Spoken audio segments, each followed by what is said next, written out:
Сайн байцгаана уу? Амралтын энэ өдөр нийгмийн эрүүл мэндийн хүрээлэнгийнхэн аялалд гарч байна. Аялын замын урт 4 км. Аялын зорилго нийгмийн эрүүл мэндэд тустай 4 өртөөнд хүрэх. Өртөө бүрт шинэ мэдээллүүд, шинэ танилуд таныг хүлээж байгаа. Ингээд аяллаа эхэлцгээе.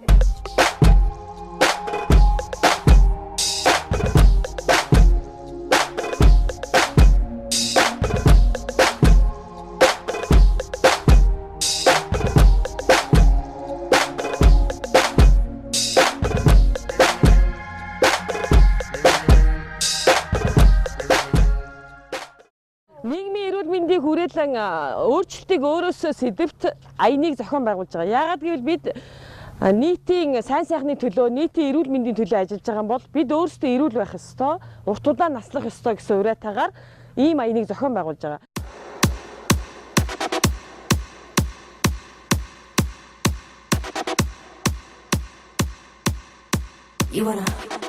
Бидний эхний өртөө бол эрүүл алхалтын өртөө. Хоцорон газрын хүмүүсийн амьдралын буруу хөвчлээс үүдэлтэй хөдөлгөөний хомсдол, тархалтын эсрэг хамгийн хүчтэй эмчилгээ бол алхалт гэж мэргэжлүүд зөвлөдөг. Харин яг яаж алхахаар эрүүл мэндэд тустай байдгийг мэддэг хүн хэр олон бол хүн өдөрт хэдэн алхам алхах ёстой вэ? Бид яаж алхавал зөв байдаг бол? Хүн өдөрт ер нь бол 30 минутын хугацаатаар идэвхтэй хөдөлгөөн хийх шаардлагатай байдаг. Тэгээд тэрнээс гадна эсвэл өдөрт хүн 100000 алхам алхах гэж зөвлөдөг байгаа. 100000 алхам гэдэг маань болохоор ойролцоогоор 2.8 км байдаг гэж одоо тооцоолсон байдаг. Тэгэхээр алхахдаа бол хүн энгийнээр алхахаас энгийн бага темпээс зорилготойгоор эрчмээ нэмснээр одоо идэвхтэй алхалт болж хувирдаг. Тэгэхээр хүн алхаснаар хүнд ямар мэдрэмж төрөх вэ гэхээр хамгийн эхлээд зүрхний цохилтын тоо олширно. Тэгээд амьсгалын тоо нэмэгдэнэ. Өхөс баг зэрэг одоо гарах ийм мэдрэмжүүд төрөхөд хүн бол идэвхтэй алхаж байна. Ер нь бол зөв калори шатааж алхаж байна гэж одоо тооцоолох ёстой. Алхалт гэдэг бол биеийн тамирын үндсэн хөдөлгөөний нэг. Алхахад биднээс ямар нэг мөнгө төлбөр, үнэтэй тоног төхөөрөмж, эм бэлтгэл шаардахгүй. Алхалт хүний эрүүл мэндэд сайнаас гадна сэтгэл санааг тайван болгоход нөлөөлдөг гэж нийгмийн эрүүл мэндийн хүрээлэнгийн эрдэмтэн судлаачид онцолж байгаа юм. Хүн алхаснаар ямар өвчнөөс сэргийлж чадах вэ? Алхаж явахад маш олон ач тустай зүйлүүд байдаг. Өөрөөр хэлбэл бүх дотор эрхтнүүд фитнес хийж ийн гэсэн үг. Яагаад гэвэл одоо уушиг зүрхний одоо зохилтон түргсэд ирж байна гэдэг чинь тэр уушиг зүрх гэдэг маань их булчиндаг эрхтэй. Тэгэхээр энэ бол энэ зэргээр агшиж сулраад одоо яг фитнес хийж байна. Хөдлөөд ирэхээр цусны эргэлтийн систем сайжраад ирэх нь байна. За тэгээд яг хөөхлөөр өтгөн цус маань одоо хөдөлгөөнгүй нөхцөл байж байгаа бол яг хөдөлгөөнд ороод ирэхээр чихрийн шидэн гэдэг өвчин бол одоо бүр арилах. Ялангуяа сүүлийн үед бол хавдар тус өвчин нэмэгдэж байгаатай холбоотой ийм аяллуудыг хамт олноороо зохион байгуулбал одоо их хэрэгтэй байгаамаа.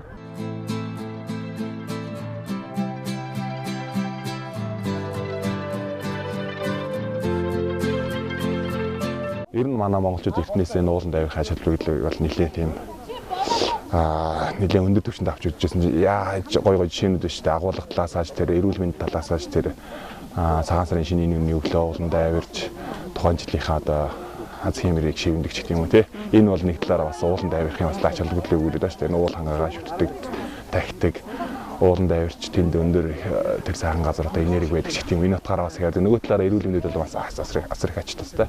Дэлхийн эрүүл мэндийн байгууллагын зөвлөж байгаагаар өдөрт бол хүн 100000 алхам алхах хэрэгтэй гэдэг ба шүү дээ. Яг тэр шиг одоо ууланд нэг удаа амралтын өдрөөрөө гэр бүлээрээ ч юм уу хамт олон найз нөхдөөрөө ингээ авирах нь бол нэлээд ач тустай. Алхахлын ач холбогдол бол хүн ингэж хит өөрийгөө ядраахгүйгээр эцлэг одоо нөгөө нэг хоолоо ингэж хатаан тэгээд цуусаа хоолоо хатаан тэгээд эрүүл мэнд журнал хамгийн хэрэгтэй хамгийн энгийн арга.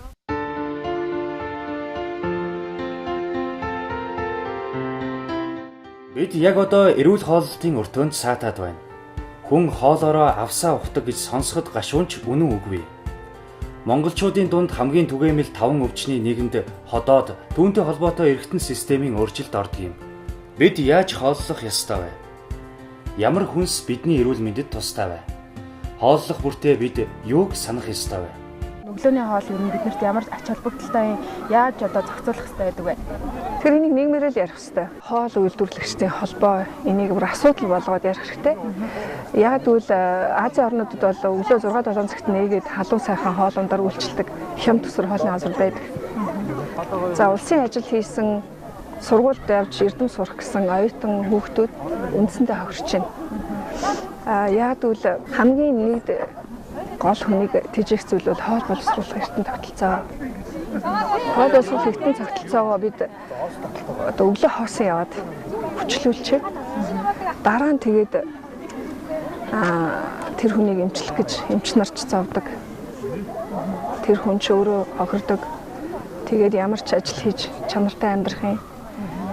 Тэгэхээр улс суурьаар нь үр дагаврыг нь бодож бас ажиллах хэрэгтэй.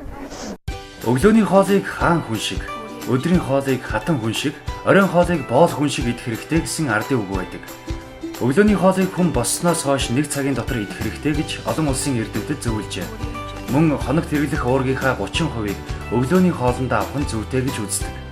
Япон болон Англи улсад 5,000 гаруй хүүхдийн дунд судалгаа хийхэд өглөөний хоолндоо илчлэг сайтай хоол иддэг хүүхдүүдийн оюун ухааны чадвар бусад хүүхдүүдээс өндөр болох нь батлагдсан байна. Бид өглөөний хоолндоо сүү, буурцаг, өндөг, мах гэх мэт уургалаг хүнсийг хэрэглэх нь зүйтэй байдаг. Урилан бүтээгдэхүүн идэхээс зайлсхийх шаардлагатай гэж зөвлөжээ. Өглөөний хоол тогтмол идвэл эмэгтэйчүүд чихрийн шижин өвчнөөс 28%, эрэгтэйчүүд зүрхний шигдээс, зүрхний эмгэгээс 30 орчим хувь сэргийлдэг гэж Дэлхийн эрүүл мэндийн байгууллагаас гаргасан судалгаа байдаг. Монголчууд хамгийн гол нь сүү цагаан иргэдэгээ хамгийн түлхүү хэрэглэх ёстой. Өдөрт ядаж 1 аяг сүү хэрэглээч гэж хэлээ. Да өдөртөө өглөө алган 1 аяг сүү хэрэглээч, өдөр алган 1 аяг таргаа уугаач гэж хэлээ. Да энэ нь бидний эрүүл мэндэд хамгийн чухал кальц болон бусад амин дэмийг нөхөж өгдөг.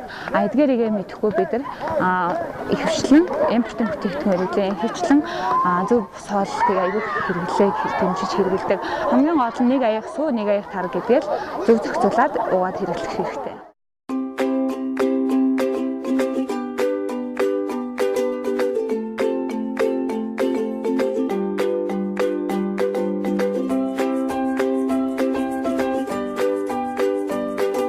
Энэ өртөө бол эрүүл амралтын өртөө.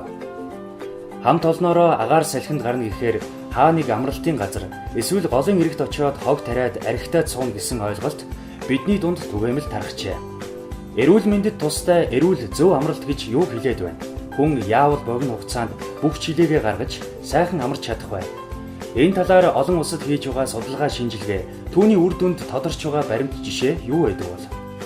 Мэндэ ботсон амралт гэхлээр одоо жишээлбэл биднэрт нэг гоё ураа байгаа шүү дээ. Спиртлэг иш спортлог байцгаая гэл те. Тэгэхээр одоо сүүлийн үед бол хүмүүс одоо жишээлбэл уул руу авирах гэл те. Бид нар ч гэсэн одоо энэ уулын одоо оргид дээр гараад ирсэн байна. Тэгэхээр ийм байдлаар одоо авралтыг хамт олноороо гэр бүлийнхээ төвшөнд те нэг жижигхэн ийм клубын төвшөнд ч гэдэг юм уу ийм байдлаар одоо зохион байгуулбал одоо хүмүүст хэрэгтэй юм аа. За яагаад хамт олноороо гэж юм вэ гэхлээр яагаад гэр бүлэрээ ч гэдэг юм уу бид нар бодох ёстой доо. Жишээлбэл гэр бүл гэдэг бол эхний нэг бидний одоо нэг хамт олон одоо нэг гэр бүл байна те. Хамт олон гэдэг бол бидний хоёр дахь гэр бүл байгаа байхгүй. Хамаг ухаанд цагаа тэр хүмүүстэй өнгөрөөж байгаа учраас хамт олноороо ийм хөдөлгөөн өрнүүлвэл бие биенийгээ дагаад иймэрхүү үйл ажиллагаанд илүү оролцох нь бол одоо элбэг болдгоо. Олон улсад бол жишээлбэл насныхаа бүлгүүдээр, сонирхлынхаа бүлгүүдээр дандаа клуб байгуулж дандаа хамт олноороо одоо ингэж амардаг байгаа. Жишээлбэл ялангуяа одоо цэцэрлэг түрээлэн бол одоо хамгийн амрах ийм догтоо орчин. За тэнд бол очиод хүмүүс одоо бүжгэлж болох нь байна, дугуун унцгааж болох нь байна. За бүгдээрээ алхаж болох нь байна. Яаж зөв алхахтай, яаж энэ үе мөчүүдийг хөдлөх үү те гихшлэгээр гүйж болох нь байна гихшлэг. За тийм учраас одоо бид нар бол харьцангуй нэг үе бодвол одоо цэнгэлдэх хүрээлэн, цэцэрлэг түрээлэн гэдэг ийм хүрээлэнтэй болсон нөхцөл энэ үйл ажиллагааг бол хэрэгжүүлэх. Мөн гэр бүлээрээ очисон ч гэсэн хүүхдэн дугуун ундаг бол дугуун унах нь байна, ээж нь гүйдэг байна, аав нь одоо яа дасгал хөдөлгөөн хийдэг байна ч гэдэг юм гихшлэнгээр ийм үйл ажиллагаанууд одоо их дэлгэрсэн байдаг.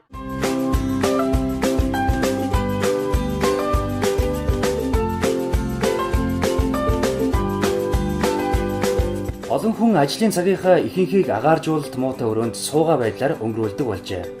Энэ нэгэн хэвийн ажлын өдрүүдээсээ түр амс хийж, амархыг хүн бүр хүсдэг. Ямар байдлаар амарч болдог, яаж амарвал амралт болох тухай хамтдаа сонирхцгоё. Эрүүл амралтыг бас яг шинжлэх ухааны үндэслэлтэйгээр гэх юм уу? Онлын үүднээс бол 4 төрлийн амралтыг хүн өөртөө бий болгож хийж авах хэрэгтэй гэж үздэг юм байна. Нэгдүгээрт нийгмийн буюу одоо сошиал энэ юу гэсэн үг гэхээр найз нөхдөдтэйгээ уулзах, хамт олонтойгоо одоо энэ уулзах тийм ээ, хүмүүстэй танилцах. Хоёрт нь одоо оюун санааны, оюун ухааны гэх юм уу, тархины гэх юм амралтыг бас хийж авах хэрэгтэй тийм ээ. Тархины амралтыг хийхэд бол анхаарлаа төвлөрүүлж одоо тархинд байгаа олон янзын бодлыг хэсэг хугацаанд зогсоож хийдэг юм байна. Тааз руу харж суугаад ямар нэгэн зүйлээр нүднийхээ харааг тогтоогоод 4 тоолох хугацаанд урт амьсгаа, авч амьсгаагаа төгжээд аажмаар гаргаад тэгээд хит хитэн удаа ингэж дасгалж амьсгалын дасгал хийснийхээ үндсэн дээр маш сайхан одоо орчныг мөрөөдөж дүрслэх. Жишээлбэл хүүхэд насндаа очиод ээжтэйгээ хөдөлтөд явж гин гэдэг юм уу. Сайхан бодлуудыг одоо буцааж өөрийнхөө оюун санаанаас ухаж гаргаж ирж сэргэх ингэж амраад юм байна тархийг. За биеийн амралт гэж хийж авах хэрэгтэй байна. За биеийн амралт гэхээр бол 8 тоолох хугацаанд одоо урт амьсгааг үнцгээ аваад тэгээд трийг аажмаар гаргах энэ дасгалыг хийдэг юм байна. Биеийн амралтын нэг хэлбэр бол бас ядарсан үедээ дуг хийж одоо хэсэг зурунтаад сэрэх тийм ээ. Дуг хийх гэд манайхан ярьдаг. 15-30 минут унтахтай. Энийг бол бас эрдэмтэд хүний бие дээр хэрхэн үйлчилж байгаагаар судалсан байна. Грекийн эрдэмтэд бол 7 хоногт 3 удаа ингээд 15-30 минут өөрийгөө амрааж чадах юм бол 37% зүрхний шигдээс болох эрсдлээс сэргийлэгддэг гэсэн байна. За сүүлийн одоо 4 дахь эрүүл амралтын нэг хэлбэр бол одоо оюун санааны амралт гэх юм уу, spiritual гэдэг тэ сүнслэг оршихуй гэж монголоор орчуулдаг байгаа. Тэгэхээр энэ амралтыг бол бас хүн яаж хийх вэ гэхээр бясалгал, залбирал хоёроор хийдэг юм байна. Бясалгал хийдэг хүмүүсийн тархины эсүүд одоо жирийн бясалгал хийдэггүй хүнийхийг бодвол илүү хөгжсөн том байдаг юм. Нийгмийн эрүүл мэндийн хүрээлэнгийнхэн аяллаа бага 4 хувааж эрүүл алхалт, эрүүл хооллолт, эрүүл амралт, жаргалтай урд насалтын баг гэж нэрлэсэн байлаа. Эрүүл амралтын үр дүн дээр 4 баг хоорондоо буухай тэмцээнээр өрсөлдөхөр шийджээ. Олуула хамт олноороо агаарт гарах үед хамгийн тохиромжтой хөгжөөнтэй хөмбөр оролцох боломжтой тэмцээн бол олс таталт байдаг. Дуугар бол дуу нэг, доктор бол хүч нэг байж багаараа хамтаараа ажиллахыг шаарддагаараа олс таталтын тэмцээнч онцгой. Харин буухай тэмцээн бол хувь хүний хурд авхайлт самбааг сордог. Нийгмийн эрүүл мэндийн хүрээлэнгийн ам амьсгаа нэгдэн ялсан багийнхан болоод авхайлт самбаатай хүмүүстэй уулзцгаая. За эрүүл хооллолт сая төрүүлээ бидний сэтгэлээсээ олцгоо өрсөлдөгч одоо хүчтэй байваа. Өрсөлдөгч бол маш хүчтэй байлаа. Гэхдээ эрүүл хооллож, эрүүл агаарт явж байсны хүчит бид нар бол дийллээ. Эрүүл хооллолт. Өнөөдрийн нийт эрүүл мэндийн биеийн тамирын төлөө бид нэг ингээд явгаа ил зохион байгуулж байгаа. Маш сэтгэл маш өндөр байна. Тэгээд тэмцээн уралдаан зохион байгуулад ингээд сая төрүүлж 3 дугаар байр эзэлсэнд сэтгэл их өндөр байна. Хүмүүсийг бас ард түмнийг бас уриалахад бол энэ агаарт аялж халахж, явгаа ил хийж, нуулын орой алхах бол хамгийн сайн эрүүл мэндэд хэрэгтэй гэж зөвлөж хэлмээр байна. Бас бусдыг бүгд ингээд уриалан дуудмаар байна. Миний хувьд бол 4 удаага яг энэ богд уулын салбар болуудад гарч ийн л да. Энд өнөөдрийнхт бол анх удаа гарч ийн. Өмнө нь бол цэцэг үнний аргил гарч исэн байгаа. Тий. Ер нь аялалд анхаарах зүйл гэх юм бол хүмүүс бэлтгэлээ маш сайн хийх ёстой юм шиг санагдаж байна. Ялангуяа гутал тий ямар цаг агаартай вэ? Өнөө уул цастай байгаа юу гэдгээс шалтгаалаад пүүз өмсгөө эсвэл одоо зузаа одоо ардгаар ултай гутал өмсгөө гэдэг тэрнээсээ тий шалтгаалж байна. Тэрнээс гадна одоо аяллаа туршид нөө авч явах зүйлсүүд те анхны тусламжийн зүйлс гэдэг юм уу тэр маш их хэрэгтэй. Тэгээд ялангуяа аяллаа хөтөч маань бидэрт хэлжсэн л да давхар хувцнуудаа явах юм бол хөлөрсөн цагтаа тайлаад бус нь даах юм бол ингээ эргээд нөмрөө явцдаг гэд тэрийн мэтлэн бидэрт одоо мэдэх зүйл маш их байна.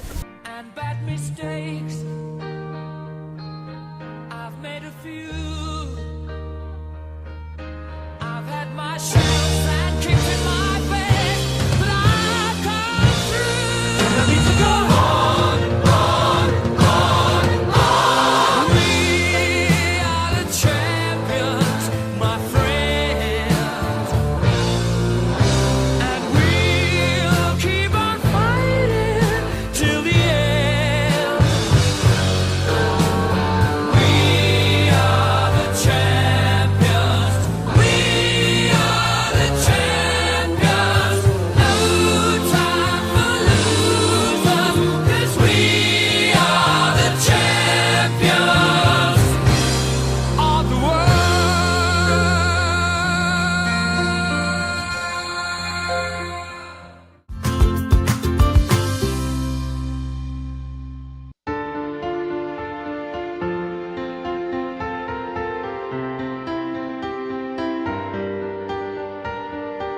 Бидний аяллаа сүүлийн зогсоол бол жаргалтай урд наслалтын өртөө.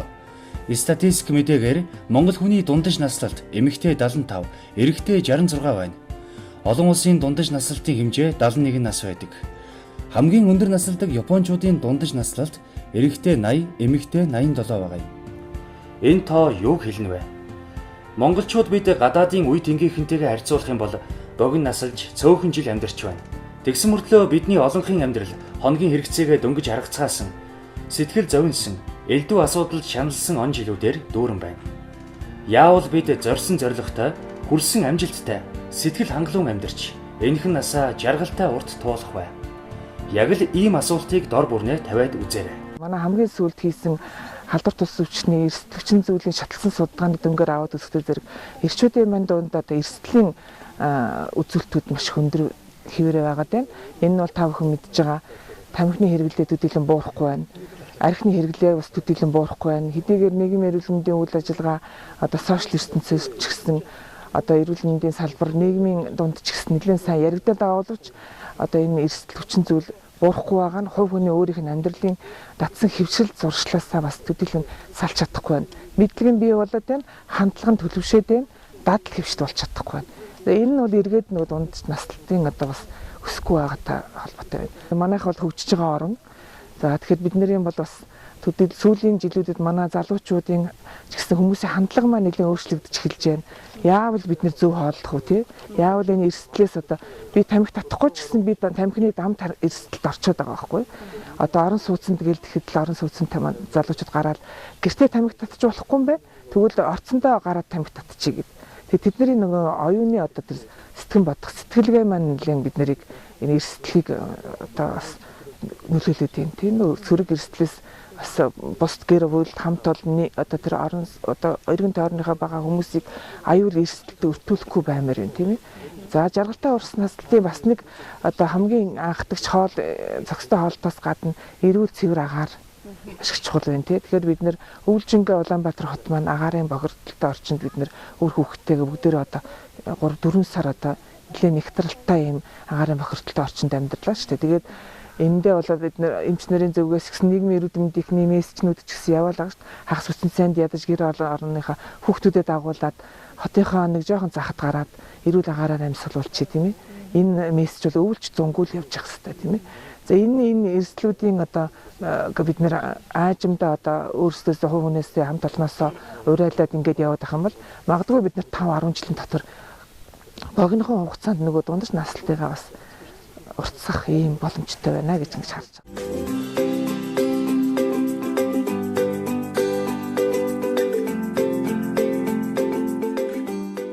Үзэгч таныг эрүүл мэндэд тустай 4 өртөөгөр аялуулсан нийгмийн эрүүл мэндийн хүрээлэн 1968 онд Эрүүл ахуй халдвар нэн судлалын улсын институт нэртэйгээр анх байгуулагджээ. 1997 оноос нийгмийн эрүүл мэндийн хүрээлэн болон үйл ажиллагаа судалгаа шинжилгээний хүрээгээ өргөгдсөн байна. Өнөөдөр нийгмийн эрүүл мэндийн хүрээлэн нь Монгол хүний эрүүл мэнд, нийгмийн эрүүл мэндэд тустай судалгаа шинжилгээ хийж олон нийтэд эрүүл зан үйлийг төлөвшүүлэх, эрүүл орчин бий болгохын төлөө ажиллаж байгаа.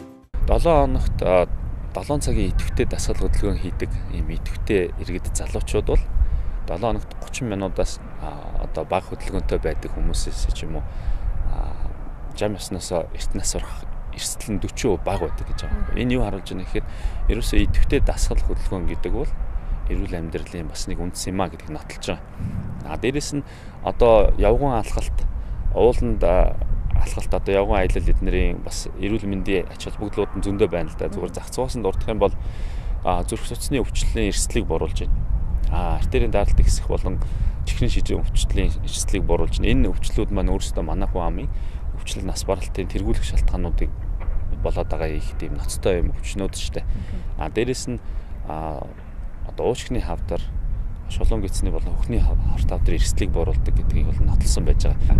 Алхдгүй хүмүүс маань бас ууланд илүү олноор алхаасаа гэдэг үүднээс бас нийгмийн эрүүл мэндийн хүрээлэнгийнхэн зүгээр одоо даг яриад орхих биш өөрсдөө биеэрээ үлгэрлэе гэдэг чиглэлээр одоо өөрсдөө манлайлах гэсэн байдлаар ингээд идэвхтэй ууланд алхах юм үйл ажиллагаа одоо эхлүүлж байна. Тэгээ цаашдаа бас боломжтой бол тогтмолж болох юм хүсэлтэй байна.